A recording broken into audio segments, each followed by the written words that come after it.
नमस्ते। आमे आलोचना करुले सच्चिदानंद राउतराय रचित पांडुलिपि कविता संकलन प्रथम कविता झड़। यही झड़ कविता एवं पांडुलिपि संपर्क में पूर्वर कहुई जे 1938 रु 47 मसीहा मध्य रचित आउ केतेक कवितार संकलन नाम है पांडुलिपि एवं यार प्रकाशन समय 1947। जदिओ पांडुलिपि प्रथम मुद्रण रे जेतिकी कविता थिला परवर्ती संकलन रे एवं तांकर ग्रंथावली रे कवितार संख्या बढ़ी जाइछि। जेमिति प्रथम संकलन रे वार्ता कविताटी नाही, किंतु पांडुलिपि संकलन रे जो ग्रंथावली रे पांडुलिपि संकलन मध्यरे धूसरर अंतिम कविता हिसाब रे वार्ता कविता को स्थानित करा जाइछि। तेबे आलोचक डॉक्टर विजय कुमार शतपथी कहती जे पांडुलिपि प्रकृत रे आधुनिक ओडिया कवितार इतिहास रे आंगिक और आत्मिक सृष्टि संपद दिगरु एक नूतन दिगंत उन्मोचन करिथिला। विप्लवर वज्र निर्घोष सह फासीबाद विरोधी दृष्टिकोण, बुर्जुआ विलास प्रति कठोर व्यंग और विद्रूप, पुणी आंगिकरे गद्य छंदर प्रवर्तन पांडुलिपिर काव्य गौरव वृद्धि रे सहायक होइछि। ओडिया कवितार नूतन जुगर प्रस्तुति पर्वरे यह जेमिति एक माइल खुंट। राउतराय काव्यमानस एठारे प्रयोगवादी काव्यशैलीर रूपकार हेले भी झड़ और विद्रोहर कंपन को एक कविता गुड़िकरे बेस अनुभव करी हुए। पांडुलिपिर काव्यस्वर रे विद्रोह एवं विप्लवर स्वर सह रही भविष्यत प्रति एक निश्चयात्मक दृष्टिभंगी। तेणु खाली पुरातन समाज बा पचमान संस्कृतिर ध्वंस साधन नुहे, बरं एहार कबर उपरे नूतनर निर्माण हेउछि मार्क्सीय सौंदर्य सिद्धांतर एक विशेष दिग। तेणु कविकंठ स्वीकार करिछि झड़ कवितार प्रथम पदरे ए झड़ देइछि सखी तुमकु जे मर परिचय भांगिबार मंत्र साथे गढ़िबार भूमिका अक्षय मोहरी स्वाक्षर तही आजी बंधु बारे चिन्हिनिय ध्वंसर अंगुरीटीरे अंगुलीरे घेन थरे प्रिय। कवितारे मार्क्सवादी आभिमुख्यर परिप्रकाश जो विद्रोहर स्वर को जन्म दिए तार सार्थक बाहक भावरे, तेणु गतानुगतिक प्रथाबद्ध शब्द भाषा और रीति व्यतीत भिन्न शब्द और भाषा तथा रीतिर मध्य प्रयोजन, पुरुणा प्रतीक और रूपकल्प और चित्रकल्प गुड़िक से दृष्टि एई विद्रोही काव्यस्वर रे यथार्थ धारक होई पारिबे नहीं। निज कवितार आंगिक और आत्मिक फॉर्म और कंटेंट संपर्क रे सेथिपाई कवि पांडुलिपिर नांदी मुखरे उल्लेख करिसंती, कहउछंती जे अतीत और वर्तमान को एकाबेले अस्वीकार न करी अतीतरे जीवन और समाज विकासर मूलाधार सहित परिचित होई ताहा विश्लेषण करी देखाई देबा, पुणी नाना अभ्यंतरीण संघर्ष और सविरोध भितरे एई विकासर धारा किपरि भविष्यत आड़कू गति करुची तार स्पष्ट धारणा देबा अभ्युदय साहित्यर ध्येय। खाली अतीत विरुद्ध रे विद्रोह करी एहा पूर्णता पाई पारिबो नाही, भविष्यत संबंधरे निश्चयात्मक संकेत देवा मध्य एहार अन्यतम प्रधान कर्तव्य, नतुबा एहा एक नीतिमूलक निहिलिस्ट ध्वंसात्मक प्रक्रिया और अनुष्ठान रे परिणत होई बसिब। मनीष और समाजर विकास धारा किपरि द्वंद्वात्मक परिणति और क्रिया प्रक्रिया भितरे गति करी ऐतिहासिकता पूर्णता आड़कू अग्रसर हेउछि ताहा देखाई देबा भली योग्यता और कलाकुशलता प्रत्येक अग्रगामी साहित्यिकर थिबा दरकार। पांडुलिपिर नांदी मुखरे कवि सची राउतराय एहा उल्लेख करिसंती। तेणु या पूर्वरु जेतिकी आलोचना कराहेइथिला, आमे झड़ कहिले जो एक सामूहिक समग्रतम परिवर्तन कथा पूर्वरु कहूथिले, से परिवर्तन कामना से करुछंती।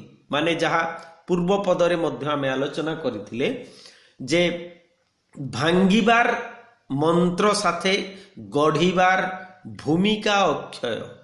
एठी भांगिबार अर्थ होची प्राचीन पुरातन जो रूढ़ीवादी रक्षणशील समाज व्यवस्था, राजतंत्र, धर्म, जाबतीय रकमर प्रथा परंपरा कुसंस्कार निगड़ मध्यरे व्यक्ति जीवन जेपरी एठी असहाय, यार पूर्णांग यथार्थ विकास संभव होई पारु नाही। तेणु सेमिति जीवन पद्धति को भांगी देवा ही होउछि ए झड़र मूल उद्देश्य। एवं ए प्रसंगरे मध्य आमे मने पकई पारिबा जे साम्यवादी विचार बा दर्शन रे साहित्य कहले सेमाने कौन बुझंती। मुख्यतः मार्क्सवाद अनुसारे ए पर्यंत समाजर इतिहास शोषक और शोषित वर्गरे विभक्त होइथिबा समाजर इतिहास एवं मार्क्सवाद हेउची सर्वहरा वर्ग अर्थात शोषित वर्गर क्रांतिकारी दर्शन। अतएव तार संपूर्ण एवं एकमात्र अंगीकार हेउची सर्वहरा वर्गर हित साधन। एही सर्वहरा वर्ग पाई मार्क्सवाद समाज को बदलाइबा को चाहे। साहित्य एवं कला मुख्यतः एही सर्वहरा वर्ग पाई एहा सेमानंकर हाथ मुठा को शक्तिशाली और मजबूत करे। सर्वहरा वर्ग को सेमानंकर भूमिका संपर्क रे अवगत कराई मार्क्सवाद सेमानंकु राजनैतिक क्षमतारे अधिष्ठित करिबा पाई चाहुथिबारु राजनीति सह मार्क्सवादी साहित्यर प्रत्यक्ष जोगाजोगर को अस्वीकार करी हेबो नाही। आधुनिक मनीष क्रमश अधिकरु अधिक भावरे राजनीति सह जड़ित हेउछि। तेणु कला सह राजनीतिर संपर्क ता चेतनारे एक मुख्य स्थान नेउछि। कलाकारर एही राजनीति सचेतनता कलार वैप्लविक मूल्यबोध को शाणित करे एवं रुद्धिमंत करे। माओ से तुम कड़ा कंठरे बा स्पष्ट भाषारे कलार एही वैप्लविक मूल्यबोध उपरे गुरुत्व देइछंती। से सीधा सड़क कहिछंती जे revolutionary culture is a powerful revolutionary weapon for the people. तेणु आमे जदि देखिबा जो मायकोभस्की जेमिति स्पष्ट भावरे कहिथिले life building instrument of revolution, कला होउची जीवन गढ़िबा पई एक विप्लवर जंत्र बा विप्लवर आधार हिसाब रे से ग्रहण करिछंती। सामंतवादी जुगरे सामंत और राजा माने थिले शासक। वास्तविक सामंत और राजा माने ही मनीष ବାକି ସାଧାରଣ ପ୍ରଜା ଥିଲେ ଇତର ପଶୁମାନଙ୍କ ଠାରୁ ଆହୁରି ଅଧିକ ଘୃଣ୍ୟ ବା ହୀନ ହିସାବରେ ସେମାନଙ୍କୁ ବିଚାର କରାଯାଉଥିଲା। ପ୍ରଜାମାନେ ବାଧ୍ୟ ହୋଇକି ଥିଲେ ତାଙ୍କର ଅନୁଗତ। ରାଜାଙ୍କର ରୁଚି ଆଦର୍ଶକୁ ପ୍ରଜାମାନଙ୍କ ଉପରେ ଜୋର ଜବରଦସ୍ତ ଲଦି ଦିଆଯାଉଥିଲା। ପ୍ରଜାମାନେ ଥିଲେ ଯେପରି ଭାରବାହୀ ପଶୁ। ଏପରି ସାହିତ୍ୟରେ, ବିଶେଷ ଭାବରେ ଆମେ ରୀତି ସାହିତ୍ୟର କଥା ଯେତେବେଳେ ଦେଖିବା, ରାଜା ରାଣୀ ସେମାନଙ୍କର ପ୍ରେମ ବିରହ ମିଳନ ରୂପାୟିତ ହେଉଥିଲା। ରୂପାୟିତ ହେଉଥିଲା ମଧ୍ୟ ରାଜାମାନଙ୍କର ଶୌର୍ଯ୍ୟ ବୀର୍ଯ୍ୟର କାହାଣୀ। ରାଜ ଅନୁଗ୍ରହ ଲାଭ କରି ସାହିତ୍ୟିକମାନେ ପାରିତୋଷିକ ପାଉଥିଲେ, ଯାହା ରୀତି ଯୁଗର କବିମାନଙ୍କ ଭାଗ୍ୟରେ ଜୁଟିଥିଲା ଏବଂ ଯେଉଁଥିପାଇଁ ଦୀନକୃଷ୍ଣ ଦାସ ଭଳିଆ କବି କହିଥିଲେ, ଆପଣା ଛାତିରେ କାତି ମାରିଦେବା ଭଲ, କିନ୍ତୁ ଖୋସାମଦି କରିବା, ସ୍ତୁତି କରିବା ତାଙ୍କ ଜାତକରେ ନାହିଁ। ସେଥିରେ ସାଧାରଣ ଜନତାଙ୍କର ପ୍ରବେଶ ନଥିଲା। ସେମାନଙ୍କ ରୁଚି ମଧ୍ୟ ସାହିତ୍ୟରେ ରୂପାୟିତ ହେଉନଥିଲା। ସାମନ୍ତବାଦ ପରେ ପୁଞ୍ଜିବାଦ ଦେଖାଦେଲା ସମାଜ ବ୍ୟବସ୍ଥାରେ ଏବଂ ପୁଞ୍ଜିବାଦର ସର୍ବୋଚ୍ଚ ସ୍ତର ହେଉଛି ସାମ୍ରାଜ୍ୟବାଦ ଏବଂ ତାର ରୂପ ହେଉଛି ବ୍ରିଟିଶ ସରକାର, ବ୍ରିଟିଶ ଶାସନ। ବର୍ଗ ବିଭାଜନର ନଗ୍ନତମ ରୂପ ଦେଖାଯାଏ ପୁଞ୍ଜିବାଦୀ ସମାଜ ବ୍ୟବସ୍ଥାରେ। ସାହିତ୍ୟ ସମାଜର ଆର୍ଥିକ ଓ ରାଜନୈତିକ ଅବସ୍ଥାରୁ ମୁକ୍ତ ନୁହେଁ। ସେହି ହେତୁ ପୁଞ୍ଜିବାଦୀ ସାହିତ୍ୟରେ ତତ୍କାଳୀନ ରାଜନୈତିକ ଓ ଆର୍ଥିକ ଅବସ୍ଥାର ଚିତ୍ର ଦେଖିବାକୁ ମିଳେ। ପୁଞ୍ଜିବାଦୀ ସାହିତ୍ୟ ଓ ସଂସ୍କୃତିର କେତେକ ଉଲ୍ଲେଖନୀୟ ଦିଗ ହେଉଛି, ପ୍ରଥମ 1 ନମ୍ବରରେ ଏହା ସାମନ୍ତବାଦୀ ପିତୃକୈନ୍ଦ୍ରିକ ଭାବୁକତାର ସମ୍ବନ୍ଧକୁ ଛିନ୍ନ କରିଦେଲା। 2ରେ ପୁଞ୍ଜିପତି ନିକଟରେ ନଗଦ ପଇସା ପାଇଁ ଥିଲା ହୃଦୟ ଶୂନ୍ୟ ବ୍ୟବହାର। ସେ କଳା ସାହିତ୍ୟକୁ ପଣ୍ୟ ଦ୍ରବ୍ୟ ରୂପେ ଦେଖିଲା। 3ୟରେ ପୁଞ୍ଜିବାଦୀ ସଭ୍ୟତା ଓ ସଂସ୍କୃତିର ଅନ୍ୟ ଏକ ବୈଶିଷ୍ଟ୍ୟ ହେଲା ଏହା ପାରିବାରିକ ସମ୍ପର୍କ ଉପରୁ ଭାବୁକତାର ଢାଙ୍କୁଣୀ ଖୋଲି ପରିବାରର ସମ୍ପର୍କ ପଇସା ସହ ଜଡ଼ିତ ବୋଲି ପ୍ରତିପାଦନ କଲା।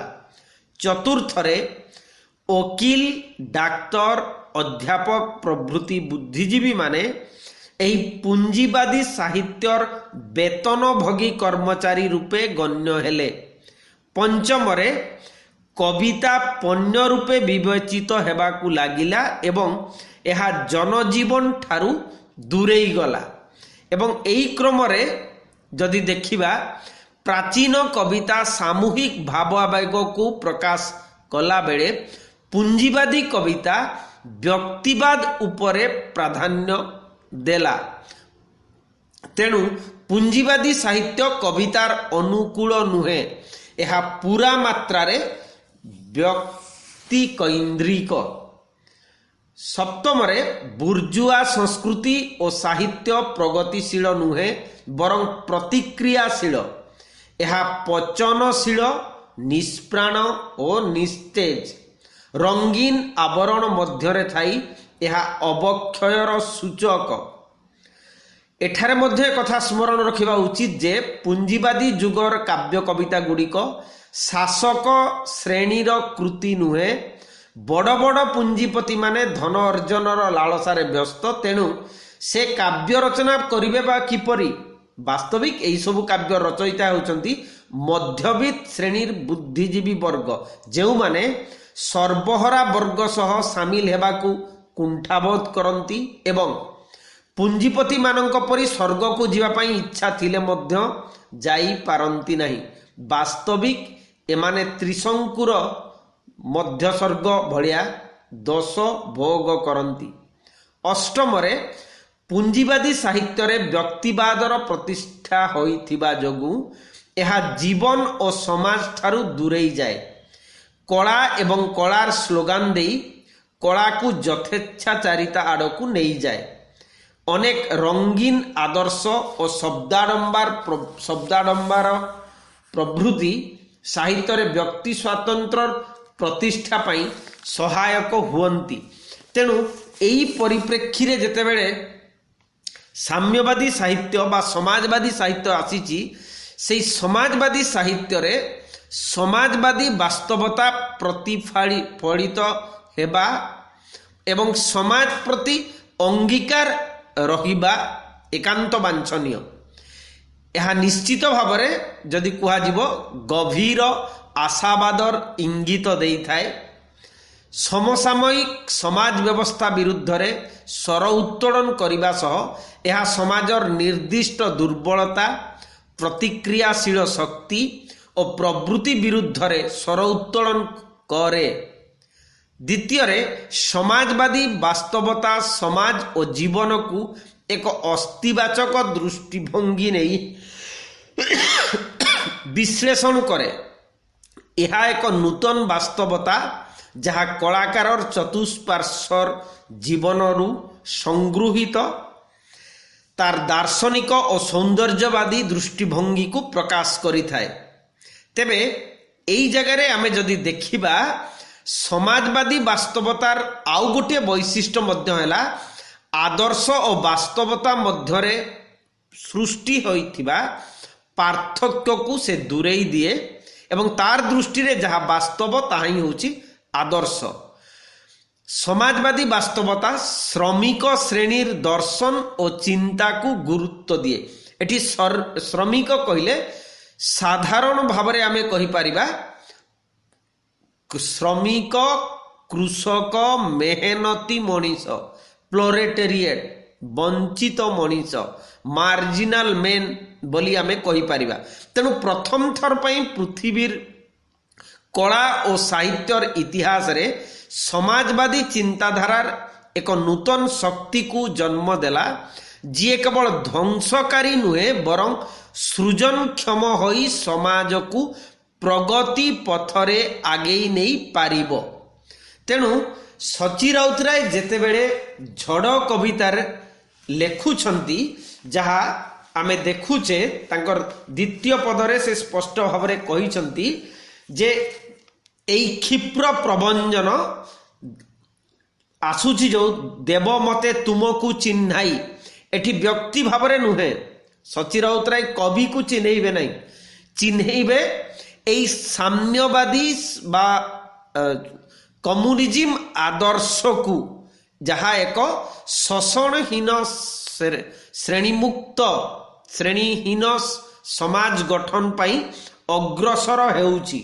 तेणु मते अर्थ सची राउतराय को नुहे, एठी साम्यवादी दर्शन को कम्युनिज्म को बा आमे जदि कहिबा एक सुस्थ समाज रो गठन पाई विश्वव्यापी जो रकमर क्रांति घटी से क्रांति सहित परिचित हेबे। तेणु भय त्याग करी तेणु तारे निय बरी भय मनु दियोग हजाई, माने এই विप्लव को तमे स्वीकार करिनियो, मन भितरु सबु भय को दूरेई दियो। मोहरी चरम वार्ता आनी जे लंघी पराजय, ए झड़ तुमको देव उपहार मोर परिचय। तेणु एई जो परिवर्तन विश्वव्यापी हेई आसीछि, आमे पूर्वरु गोटे विश्वास थिला जेमिति रजा पुओ ही रजा हेबो, एबे राजतंत्र नहीं गणतंत्र कथा आसिला एवं गणतंत्र रे प्रत्येक मनीष पई अनुकूल भूमि परिमंडल सुजोग गुड़िक जदि समाज सृष्टि करे प्रत्येक व्यक्तिर यथार्थ विकास मध्य संभव हेई पारिबो। तेणु एमिति एक दर्शन सहित परिचित करिबाकू कवि प्रयास करिसंती एई वार्ता कवितारे। तार तृतीय अंशरे कवि कहउछंती मजीवन रुद्रगति आकुलता चरम पिपासा, ए झड़र तुड़ी मुड़े लभे आजी मुक मौन भाषा।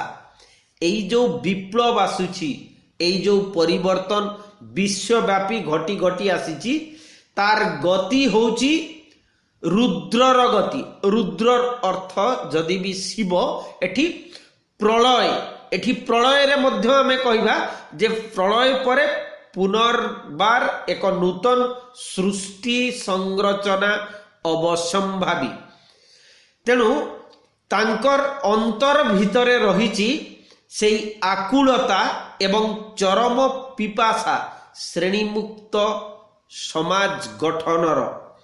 ए झड़र तुली मूले लभे आजी मुक मौन भाषा। जदि यही परिवर्तन माने कम्युनिज्म मार्क्सवादी बा समाजवादी दर्शन को जदि पृथ्वी ग्रहण करनिए, भारतवर्ष बा ओडिशा जोठी जुग जुग धरी प्रतिष्ठित होइकी रहिथिला राजतंत्र एवं राजतंत्र नारे जेते रकमर व्यभिचार कुशासन अन्याय अत्याचार शोषण सबू चली थिला ताहा अपसरी जीव एवं जे मुक थिबो किंबा परिवेश परिस्थितिर चापरे मौन हो जाइथिबो से मध्य एबे मुखर हेई पारिबो। तार कंठरे एबे निसंदेह भाषा सृष्टि संभव होई पारिबो। जीवनर कोटी आशा पराणर नीरव क्रंदन जाहाम होइनी कुहा पदे बही बाधार बंधन। आज पर्यंत पृथ्वी इतिहास रे आज मध्य आमे से बाबद आलोचना कले जे प्राचीन साहित्य रे आमे जहाकू देखीचे मुख्य चरित्र हिसाब रे से माने समस्ते राजपुत्र किंबा राजकन्या। साधारण जो गुड़िक गौण चरित्र तांकु नायक भावरे उपस्थापन करी कौनसी साहित्य रचना करा जाई नहीं। एबे किंतु समय बदलिछि एवं एई परिवर्तनकामी समय रे कवि एकथा मध्य कहिबाकू चेष्टा करुछंती जुग जुगर एई अत्याचार एई पीड़न कषण नीरव क्रंदन भितरे अनेक आशा करिछंती एई सर्वहरार जाति एई वंचित मनीष माने एमानंकर जेते कथा कहिबार थिला से कथा कुहा जाई पारि नाही। जदिओ आमे तांकर अन्य कवितारे ए बाबदरे से प्रसंग रखिछंती जेमिति कोणार्क कोणार्कर केते धाड़ी को जदि आमे मने पकेइबा जोठी से कहिबाकू चाहिछंती एई मानंकर कथा जे से कहउछंती धन्य आमर शिल्प चातुरी धन्य ललित कला रजार सुनाम प्रचार लागी कोटी बुके बाजे शला अमर होइब कालर कबले जेनु जनकर नाम लक्ष्य बेनामी जीवन रे तेणु गढ़ा हेला समसान। सेहीपरि परवर्ती प्रसंग रे मध्य से कथा कहउछंती जे एई मानकर कृषक देलाता कनक शस्य राजकोषे अकलन अथच कलार दरबारे नाई तांक व्यथार गान हास्य बा लुह अथवा केउठी फसल कटार गान। एवं तार अंतिम चरण रे कोणार्क कवितार कवि कहउछंती जे रम्य कलार लीला किछि तो कहिनी मनीषर कथा कहिबार जहा थिला। एठी सची राउतराय जो मनीष मानकर कथा कहउछंती सेई मानकर कथा ही झड़ कवितारे से कहिछि जे जहा माने आजि पर्यंत कुहा हेई पारि नाही एबे किंतु कहिबार प्रयास चलीछि जाहाम होइनी कुहा पदे बही बाधार बंधन। विभिन्न रकमर धर्म शासन क्षमतार भयर पीड़न रे एठी समाज जीवन ध्वस्त विध्वस्त साधारण मनीष असहाय।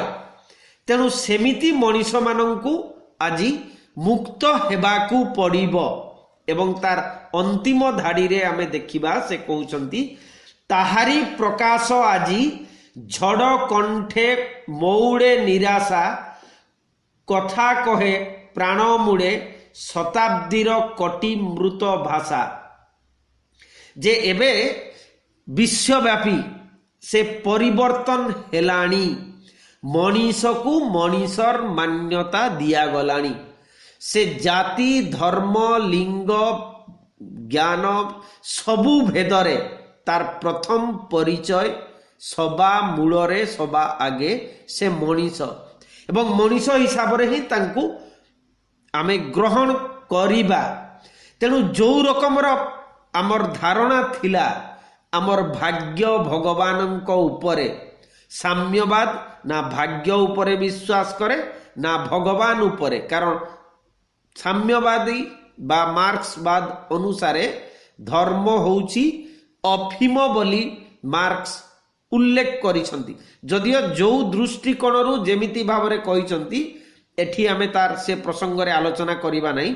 जो दृष्टिकोणर कथा कहउचंती केवल ताहाई आमे एठी मने रखिबा, कारण मनीष थरे एमिति गुटे अदृश्य दुरंतर सत्य को जदि एकमात्र सत्य बोली ग्रहण करनिए ताहले अधिकतर से निस्तेज हेकी सोई पड़िबो, कौनसी संशय कौनसी प्रश्न करिबो नहीं।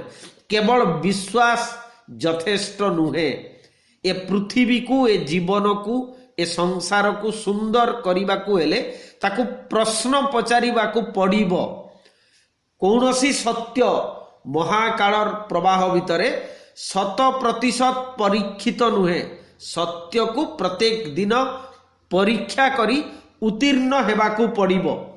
तेणु आजी कवि कहउछंती झड़ कवितार अंतिम चरण बेलकू जे आजी जहार प्रकाश घटुची ताहा होउची एई जो परिवर्तनकामी झड़ एवं एई परिवर्तन आम भितरे आशार संचार करूची एवं से कहूची कथा कहे प्राण मूले शताब्दीर कटी मृत भाषा, अर्थात जुग जुग व्यापी जो वंचित शोषित अत्याचारित मनीष मानकर हृदयर कथा आत्मार कथा को अभिव्यक्त करा जाई पारि नथिला, एबे तार प्रयास चलीची से संपर्क रे अभिव्यक्त करिबा पाई। तेणु ए प्रसंग रे मध्य आमे इल्यूजन एंड रियलिटी पुस्तक रे कॉडवेल गोटे चमत्कार कथा उल्लेख करथिले। एठी मध्य आमे ताकू मने पकई पारिबा जोठी से कहउछंती जे सत्य एमिति किछि नुहे जहा शून्यरु खसिछि। सत्य होउछि एक जीवंत और वर्धिष्णु प्रक्रिया। तेणु this truth of reality is not something dropped down from on high, it is a living growing developing complex because it is truth about universe, it is truth about matter। illusion and reality पुस्तकर 139 पृष्ठारे यह उल्लेख करिसंती Caudwell. तेणु झड़ कवितारे जदि आमे देखिबा प्राचीन समाज व्यवस्थारे सबु किछि थिला अपरिवर्तनीय। राजा राजा राजा पुअर राजा, शासक सबुदिन शासक, शोषित सबुदिन शोषित। सबुठारु गुरुत्वपूर्ण कथा समाजर 90 रु 95% लोक एमाने मनीष भलिया एक मुक्त सम्मान जनक जीवन जीवार सुजोग पाउनथिले किंबा सर्वनिम्न आवश्यकता गोटे मनीष बंचिबा पाई रोटी कपड़ा मकान भलिया अनुसंग बा आधार गुड़िक मध्य ए समाज जोगाई देबाकू सक्षम नथिला। तार मूल कारण समाज रे अभाव थिला नुहे, संपत्ति संबल केंद्रीभूत हेइथिला केवल जणे लोक पाखरे बा मात्र 100 रु 5% लोकंक पाखरे। जहा राजतंत्र थिला परवर्ती समय रे आसिला पुंजीपति मानंकु ପୁଞ୍ଜିପତି ମାନଙ୍କ ପାଖରୁ ପୁଣି ସାମ୍ରାଜ୍ୟବାଦୀ ଶକ୍ତି ପାଖକୁ।